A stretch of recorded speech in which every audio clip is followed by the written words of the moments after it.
पिताजी के गोलोकवासी होने के बाद तमाम शुभेच्छु लोग हमारे जो भी जानने वाले हैं सबकी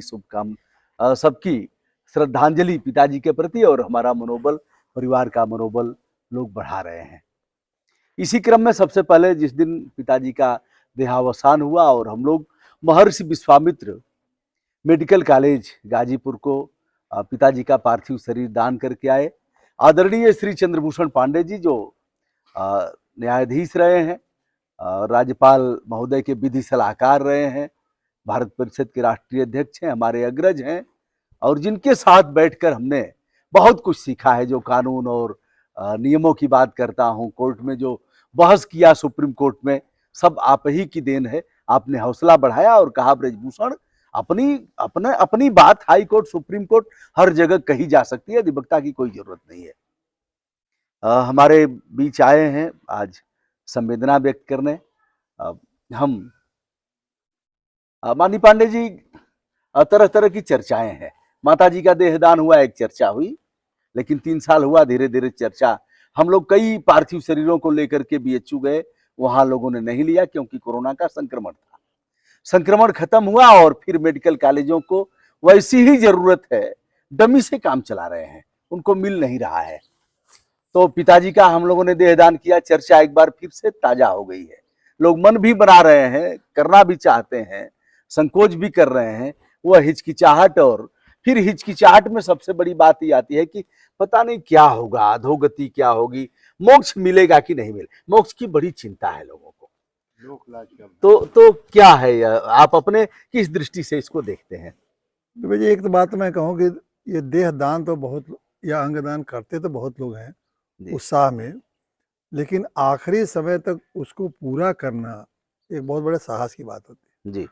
और मुझे इस बात का, मतलब आपके पूरे परिवार को इस बात का गर्व होना चाहिए कि आपकी माता जी ने देह दान किया जी, आपके स्वर्गीय पिताजी ने देह दान किया जी, और आप लोगों ने और आपके पूरे परिवार ने जी, इसमें हिचकिचाए नहीं, बल्कि जो उन्होंने संकल्प लिया था उसको मूर्त रूप देने में आपके पूरे परिवार उसको सार्थक बनाया जी। और ये एक बहुत बड़ी बात है। इसके लिए तो आप सारे परिवार के लोग धन्यवाद के पात्र हैं।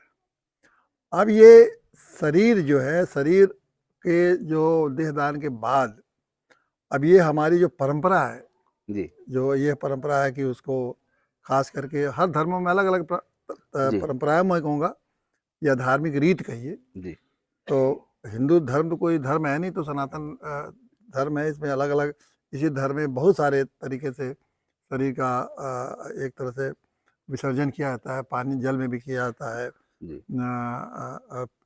जलाया भी जाता है और भी बहुत से समाधि भी होती है, बहुत सारे तरीके। हाँ, कुछ जगह लोग चील कौओं के लिए छोड़ देते हैं। तो पारसी लोग तो चील कौओं। जी। तो ये कोई एक कहना कि कोई एक तरीका है इसके लिए और वही शाश्वत है, मैंने समझता कि शाश्वत तरीका है कि हमको जला ही जाए। लेकिन यह है कि ये सबसे ज़्यादा अभी कोरोना के बाद साबित हो गया कि ये सबसे श्रेष्ठ तरीका है कि शरीर को जलाया जाए। लेकिन अगर ये धार्मिक, ये तो धार्मिक परंपराओं को कहिए कि धार्मिक रीत या धार्मिक परंपरा जो भी कही, लेकिन आध्यात्मिक दृष्टि से अगर आप देखें तो शरीर का तो कोई महत्व है नहीं। आध्यात्मिक दृष्टि से तो मनुष्य की आत्मा का महत्व है और जब ने जैसे ही आत्मा ने शरीर का त्याग कर दिया तो शरीर को आप किस तरह से उपयोग करते हैं ये आपके समाज और आपके परिवार या आपके शुभेच्छु के ऊपर निर्भर करता है। और आप लोगों ने उस शरीर का जो उपयोग इस तरह का उपयोग करके, और खास करके पिताजी के मामले में जो वो शिक्षक थे और जीवन भर उन्होंने शिक्षा दिया बच्चों को और अपना शरीर बच्चों को ही शिक्षा के लिए उन्होंने दान किया, तो जीवन पर्यंत वो खुद वो अपने ज्ञान से, अपनी क्षमता से लोगों को ज्ञान देते रहते थे। और मृत्योपरांत उन्होंने इतना बढ़िया तरीका चुना कि हमारे शरीर से भी शिक्षा जितना ले सकें, खास करके मेडिकल कॉलेज के छात्र। तो ये एक बहुत बड़ी एक चीज़ होती है कि शरीर का इस तरह का उपयोग, उनकी इच्छा को आपने पूरा किया और आप लोग इस दृढ़ता से इसको आपने किया। तो मैं समझता हूँ कि उन्हें, अगर उनकी आत्मा को इससे ज़्यादा प्रसन्नता होगी, बस अगर उस शरीर को आप लोगों ने जला दिया होता तो शायद उनको उतनी आत्मा को उनकी अगर प्रसन्नता न होती जितना कि इस माध्यम से हुई है। दूसरी बात है, देखिए परंपराओं को मन में सभी के जो परंपराएं चलती हैं उसको तोड़ना कोई आसान बात नहीं होता है। परंपराओं को लोग किसी भी धर्म और किसी भी समाज और किसी भी जात में जल्दी परंपराएं तोड़ नहीं आती, लेकिन परंपराएं बनती ही हैं तोड़ने के लिए। जैसे जैसे समाज का विकास होता है परंपराएं टूटती हैं और कुछ साहसी लोग ही ऐसा कर पाते हैं। फिर वो साहसी लोग जब परंपराएं तोड़ते हैं तो फिर दूसरे लोग उसको अनुकरण करते हैं। और हमेशा किसी अच्छे काम के लिए, लोक कल्याण के लिए, सामाजिक कल्याण के लिए अगर कोई परंपरा तोड़ी जाती है तो साहस के साथ तोड़ना चाहिए, उसमें हिचकिचाहट नहीं करना चाहिए। और आप लोगों ने इसको किया और पूजनीय पिताजी से आपके मैं यहीं इसी स्थान पर मैं जून के महीने में जब आया था तो यहाँ हम बातचीत हुई और मैंने उनसे यही पूछा था कि आपके शिक्षा के जीवन में आपके जो आप अध्यापक रहे तो आपका क्या अनुभव है, कभी आपसे किसी से संघर्ष हुआ, कभी किसी से? उनका मुझे संघर्ष नहीं हुआ।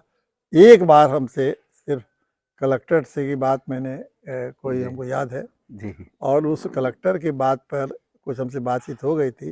अब वो कलेक्टर नहीं समझ पाया कि किस स्तर के व्यक्ति हैं, तो उन्होंने समझवा, फिर भी मैंने उनका कोई ऐसा विरोध नहीं किया। जो उन्होंने कहा ऐसा किया। मैं अपने समय से जाता था, समय से स्कूल से आता था, मुझे कोई बात नहीं हुई। और इसी में बताऊं कि एक बार मैंने उनसे भूत और प्रेत की भी बात मैंने की और उन्होंने मुझे भूत और प्रेतों का अनुभव भी सुनाया कि इसमें आप विश्वास करते हैं कि नहीं करते हैं। तो बड़ा अच्छा उस समय लगा। आप भी उसमें बैठे थे, आप चुप करके सुन रहे थे हम दोनों की वार्ता को। तो लेकिन मैंने समझता था कि इतना जल्दी वो इसके बाद अभी सर वो एक दिन पहले पूरा गांव घूमे, जिसका बाकी था 10-20 रुपया सबको दिया और शमशान भूमि पर भी गए। तो क्या इस तरह का आभास कुछ हो जाता है क्या कि ऐसे? देखिए ऐसे बहुत सारे उदाहरण आप मिलेंगे कि जो सदात्माएं होती हैं ना जी, उनको बहुत सारी चीजें कोई न कोई किसी न किसी रूप में संदेश में मिलता रहता है जी। और आपने भी बहुत सारे, मैं जानता हूँ कि आपको बहुत पहले ही बहुत चीज़ों का अनुभव हो जाता है जी। तो जो सदात्मा होती है, जो सदात्मा बात है, उसको आधुनिक शब्द में कहिए कि पॉजिटिव थिंकिंग करने वाले लोग, सकारात्मक सोच रखने वाले लोग जी, वो प्रकृति भी चाहती है कि जो सकारात्मक सोच के लोग हैं उनकी जरूरत है समाज को, प्रकृति को। तो उन लोगों को ऐसे आभास होते रहते हैं कोई बात। लेकिन अब यह कि अब ऐसा सब कहेंगे हर आदमी को हो जाए, तो हर आदमी को उस तरह के संदेश मिलने के लिए भाई आप पहले आप सकारात्मक भाव तो आपके अंदर आना चाहिए, अभ्यास करना चाहिए सकारात्मक भाव से। केवल सोचने से सकारात्मकता तो नहीं आ जाती है, उसके अभ्यास करना पड़ता है। और मैं समझता था कि मैं तो उनको मिला तो चेहरे पर बिल्कुल कोई तनाव नहीं, बिल्कुल शांत भाव। तो एक तरह तो वो तो एक पुण्यात्मा थे और वो बिल्कुल देखिए उसी तरह से चले गए घूमते फिरते। और ये कितना ये पवित्र अवसर रहा होगा कि सबसे मिलजुल के जी हाँ, और सबसे मिलजुल के कोई गिला शिकायत नहीं और कहते अच्छा भैया मैं चलता हूँ। एक महाप्राण हुआ उनको उनके प्रति आप लोग हमेशा उनसे प्रेरणा लेते रहिए। खैर उन्होंने आप लोग में समय में संस्कार डाला है और उस संस्कारों से आप लोग आगे बढ़ रहे हैं, सदाचार का निर्वाह आप लोग भी कर रहे हैं। तो मैं समझता हूँ कि आप लोगों के लिए यही सबसे बड़ी देन है उनके लिए कि आप सदाचार का निर्वाह आप लोग पूरा परिवार करता रहे। दोस्तों हमारे बीच हमारे अग्रज पांडे जी आए, श्री JN राय साहब हैं, वरिष्ठ अधिवक्ता हैं, उच्च न्यायालय के सुभाष भाई साहब हैं, आजमगढ़ से आए हैं, डॉक्टर राजेश पांडे जी हैं जो RS हॉस्पिटल के संचालक हैं, हमारे परिवार के सदस्य जैसे हैं और पिताजी से मिलते जुलते रहते थे, विनोद जी हैं, श्री मूलचंद चौहान जी हैं, हमारे अग्रज हैं, सामाजिक कार्यकर्ता हैं, जनार्दन सिंह सर्वोदय जी को आप जानते ही हैं, आशीष सिंह राजू हैं, भूतपूर्व सैनिक हैं और गांव को जगा रहे हैं, काफ़ी मेहनत कर रहे हैं, शोभनाथ यादव जी से परिचित हैं, झारखंड यादव जी हमारे मित्र हैं, उमेश जी हैं, जिधर भी दृष्टि जा रही है आप देख रहे हैं सभी को, दीक्षित जी हैं, अध्यापक अनिल भाई साहब हैं और राकेश जी हैं। तो दोस्तों यह रहा, हम लोग इसको एक पर्व के रूप में मना रहे हैं और आगे भी इस तरह से जो भी आया है सबको जाना है। षोडश संस्कारों में अंतिम संस्कार उनका इस तरह से हुआ, हम लोग भी इसको गौरवान्वित हैं और आगे इस परंपरा को और भी बढ़ाने का प्रयास किया जाएगा। पांडे जी सहित जो भी लोग हमारे बीच आए हैं सभी के प्रति कृतज्ञता ज्ञापित करता हूं। और इसी से जो कुछ है, परिवार के कोई भी सदस्य बिछड़ता है तो कष्ट होता ही है, जाहिर सी बात है। अब वो हमारे बीच नहीं रह पाएंगे, उनको हम देख नहीं पाएंगे, उनसे हम बातचीत नहीं कर पाएंगे, तो यह सोच करके व्यक्ति बिलखता है, रोता है। लेकिन उनकी आवश्यकता शायद मेडिकल के बच्चों को भी थी, समाज को भी थी और परमात्मा को भी थी। बहुत बहुत धन्यवाद सभी का। एक सवाल आपसे हम पूछ रहे हैं जी।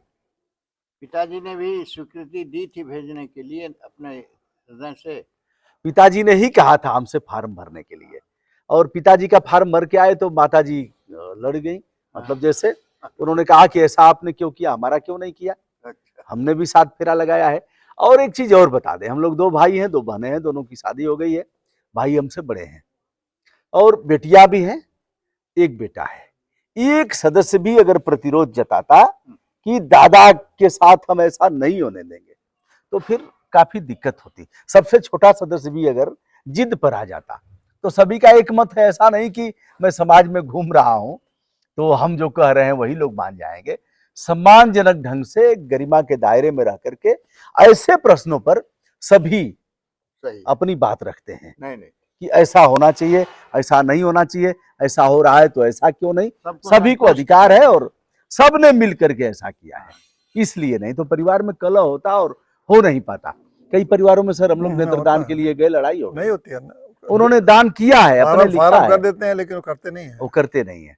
तो ऐसा है सर। और एक पिताजी देवतुल्य थे और देवत्व को प्राप्त हुए। सर ने हमसे फोन पर कहा, सर ने फोन पर कहा कि देवत्व का एक शुभ अवसर था, उन्होंने उसे नहीं गंवाया, उसे खोया नहीं, ऐसा कहा था सर ने, हमें याद है फोन पर।